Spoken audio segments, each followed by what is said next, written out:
BJP ಅಭ್ಯರ್ಥಿಗಳ ಪಟ್ಟಿ ಏನೋ ಬಹುತೇಕವಾಗಿ ಫೈನಲ್ ಅಂತ ಹೇಳ್ತಿದ್ದಾರೆ. ಇವತ್ತು ಅಥವಾ ನಾಳೆ ಫಸ್ಟ್ ಲಿಸ್ಟ್ ರಿಲೀಸ್ ಆಗೋ ಸಾಧ್ಯತೆಗಳಿದೆ. ಇವತ್ತು ಮತ್ತೊಂದು ಸುತ್ತಿನ ಸಭೆಯನ್ನ ನಡೆಸಿ ಆ ಪಟ್ಟಿಯನ್ನ ಫೈನಲ್ ಮಾಡ್ತೀವಿ ಅಂತ ಹೇಳಿ ಹೀಗೆ ಹೇಳ್ತಾ ಇದ್ದಾರೆ. So JP. ನಡ್ಡಾ ಅವರ ನೇತೃತ್ವದಲ್ಲಿ ನಿನ್ನೆಯಿಂದಲೂ ಕೂಡ ಅವರ ಮನೆಯಲ್ಲೇ ಮಹತ್ವದ ಸಭೆಗಳಾಗ್ತಾ ಇದೆ. ಸಭೆ ಮೇಲೆ ಸಭೆಯನ್ನ ನಡೆಸ್ತಾ ಇದ್ದಾರೆ. ಅಭ್ಯರ್ಥಿಗಳ ಹೆಸರನ್ನ ಫೈನಲ್ ಮಾಡಲಿಕ್ಕೆ ಸಾಕಷ್ಟು ರೀತಿಯಾದಂತಹ ಲೆಕ್ಕಾಚಾರಗಳನ್ನ ಹಾಕೊಳ್ತಾ ಇದ್ದಾರೆ.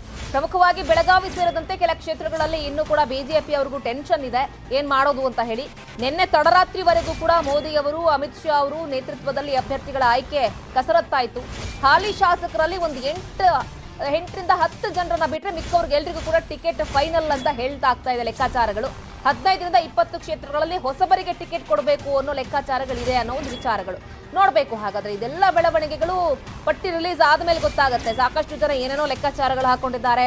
ಆತ್ಮವಿಶ್ವಾಸ ಬಹಳ ದೊಡ್ಡ ಮಟ್ಟದಲ್ಲಿ ಇಟ್ಕೊಂಡಿದ್ದಾರೆ ಬಿಜೆಪಿ ಅವರು. ಕೆಲವರು ಹಾಲಿ ಶಾಸಕರಿಗೆ ಒಂದು ಕಡೆ ಢವಢವ ಇದೆ, ಬಟ್ ವಲಸೆ ಬಂದಿರುವಂತಹವರಿಗೆ ಸಾಕಷ್ಟು ರೀತಿಯಾದಂತಹ ಖುಷಿ ಇದೆ. ನಮಗಂತೂ ಟಿಕೆಟ್ ಸಿಕ್ಕೇ ಸಿಗತ್ತೆ ಅನ್ನೋ ಲೆಕ್ಕಾಚಾರದಲ್ಲಿ ಅವರಿದ್ದಾರೆ. ನೋಡಬೇಕು ಹಾಗಾದ್ರೆ ಬಿಜೆಪಿಯ ಹೈಕಮಾಂಡ್ ಯಾವ ನಿಟ್ಟಿನಲ್ಲಿ ಈಗ ಮೊದಲ ಪಟ್ಟಿಯನ್ನ ರಿಲೀಸ್ ಮಾಡುತ್ತೆ, ಯಾರಿಗೆಲ್ಲ ಮಣೆ ಹಾಕತ್ತೆ ಅಂತ ಹೇಳಿ. ಬನ್ನಿ, ಈ ಬಗ್ಗೆ ಮತ್ತಷ್ಟು ಮಾಹಿತಿಯನ್ನು ಕೊಡ್ತಾರೆ ನಮ್ಮ ಪ್ರತಿನಿಧಿ ಕೃಷ್ಣ. ನೇರ ಸಂಪರ್ಕದಲ್ಲಿ ಜಾಯ್ನ್ ಆಗ್ತಾ ಇದ್ದಾರೆ. ಕೃಷ್ಣ, ಈಗ ಬಿಜೆಪಿ ಪಟ್ಟಿ ಏನೋ ಫೈನಲ್ ರಿಲೀಸ್ ಆಗ್ಲಿಕ್ಕೆ ಸಿದ್ಧತೆಯಾಗಿದೆ. ಸೊ ಸಾಕಷ್ಟು ಜನರಿಗೆ ಢವಢವ ಇದೆ, ಮತ್ತೊಂದಷ್ಟು ಜನರಿಗೆ ವಿಶ್ವಾಸ ಇದೆ, ನನಗೆ ಸಿಗತ್ತೆ ಅನ್ನೋ ಆತ್ಮವಿಶ್ವಾಸದಲ್ಲಿದ್ದಾರೆ. ಸೊ ಯಾರಿಗೆಲ್ಲ ಟಿಕೆಟ್ ಸಿಗಬಹುದು ಅಥವಾ ಪ್ರಮುಖವಾಗಿ ಯಾರಿಗೆಲ್ಲ ಟಿಕೆಟ್ ಮಿಸ್ ಆಗತ್ತೆ ಅನ್ನೋ ಲೆಕ್ಕಾಚಾರಗಳಿದೆ ಸದ್ಯಕ್ಕೆ? ಶ್ರುತಿ, ಈಗಾಗಲೇ ಟಿಕೆಟ್ ವಿಚಾರವಾಗಿ ಚರ್ಚೆ ಇನ್ನೂ ಕೂಡ ಮುಂದುವರೆದಿದೆ. ಅಂತಿಮವಾಗಿ ವರಿಷ್ಠರು ಕೂಡ ಒಂದಷ್ಟು ಕ್ಷೇತ್ರಗಳ ಬಗ್ಗೆ ಈಗಾಗಲೇ ಪಟ್ಟಿಯನ್ನ ಅಂತಿಮವಾಗಿ ಗ್ರೀನ್ ಸಿಗ್ನಲ್ ಅನ್ನ ಅಂದ್ರೆ ಒಪ್ಪಿಗೆಯನ್ನ ಕೊಟ್ಟಿದ್ದಾರೆ. ಆದ್ರೆ ಒಂದಷ್ಟು ಕ್ಷೇತ್ರಗಳಿಗೆ ಕಗ್ಗಂಟಾಗಿದೆ.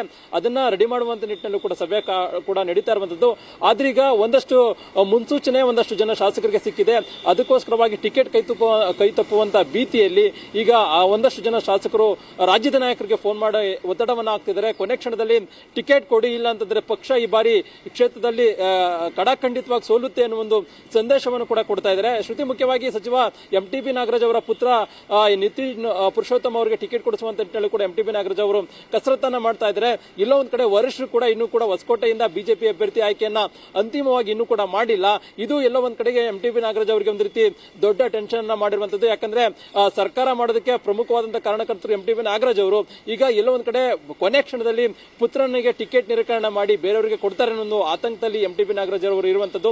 ಅದಕ್ಕೋಸ್ಕರವಾಗಿ ರಾಜ್ಯದ ನಾಯಕರಿಗೆ ದೆಹಲಿಯಲ್ಲಿ ಕೂತಿದ್ದಾರೆ, ಅವರಿಗೆ ಫೋನ್ ಮಾಡಿ ಒತ್ತಡವನ್ನ ಹಾಕ್ತಾ ಇದ್ದಾರೆ. ಅದ್ರ ಜೊತೆಗೆ ಈಗಾಗಲೇ ಬಸವರಾಜ ಜಡೇಸಗೂರ್ ಆಗಿರ್ಬೋದು, ಮತ್ತೆ ನಿಮ್ಮಣ್ಣನವರಾಗಿರ್ಬೋದು, ಮತ್ತೆ ಒಂದಷ್ಟು ಜನ ಶಾಸಕರು ಈಗಾಗಲೇ ಈ ಒಂದು ಶಾಸಕರಿಗೆ ಕ್ಷೇತ್ರದಲ್ಲಿ ಹಾಲಿ ಕ್ಷೇತ್ರಗಳಲ್ಲಿ ಮುಖ್ಯವಾಗಿ ಒಂದಷ್ಟು ಆಡಳಿತ ವಿರೋಧಿ ಕೂಡ ಇದೆ. ಆಡಳಿತ ವಿರೋಧಿಯನ್ನ ಅಲೆಯನ್ನ ಹಿಮ್ಮೆಟ್ಟಿಸುವಂತ ನಿಟ್ಟಿನಲ್ಲಿ ಎಲ್ಲೊಂದು ಕಡೆ ಈ ಒಂದು ಶಾಸಕರು ವಿಫಲರಾಗಿದ್ದಾರೆ. ಮತ್ತೆ ಸರ್ವೆಯಲ್ಲೂ ಕೂಡ ಇವರು ಶಾಸಕರು ಸೋಲುವಂತ ಒಂದು ವರದಿ ಕೂಡ ಸಿಕ್ಕಿರುವಂತದ್ದು. ಅದಕ್ಕೋಸ್ಕರವಾಗಿಯೇ ಇವರ ಬದಲು ಹೊಸಬರಿಗೆ ಟಿಕೆಟ್ ಕೊಡುವಂತ ವಿಚಾರದಲ್ಲೂ ಕೂಡ ಚರ್ಚೆ ಆಗಿರುವಂತದ್ದು.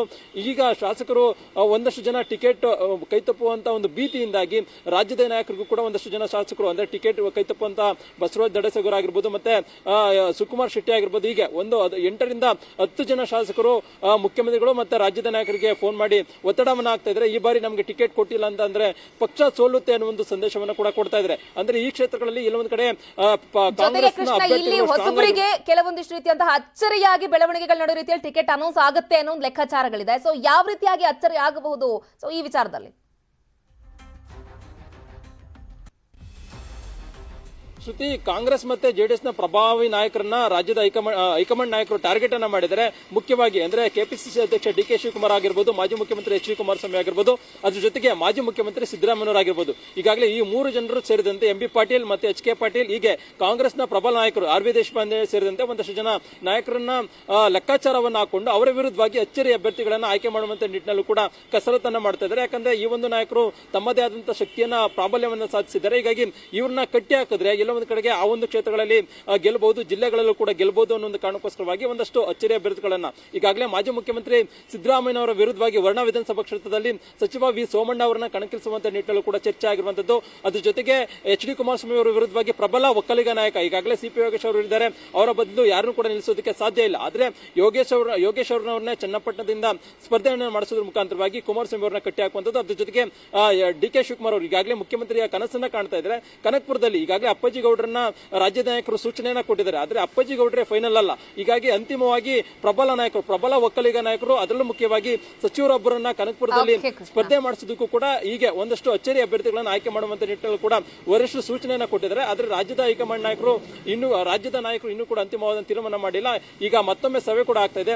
ಸಭೆ ಬಳಿಕವಾಗಿ ಅಚ್ಚರಿ ಅಭ್ಯರ್ಥಿಗಳು ಸೇರಿದಂತೆ 175 ಅಭ್ಯರ್ಥಿಗಳ ಪಟ್ಟಿ ಪ್ರಕಟ ಆಗುತ್ತೆ. ಶ್ರುತಿ. ಓಕೆ ಕೃಷ್ಣ, ಥ್ಯಾಂಕ್ ಯು ತಮ್ಮೆಲ್ಲ ಕಂಪ್ಲೀಟ್ ಮಾಹಿತಿಗಾಗಿ.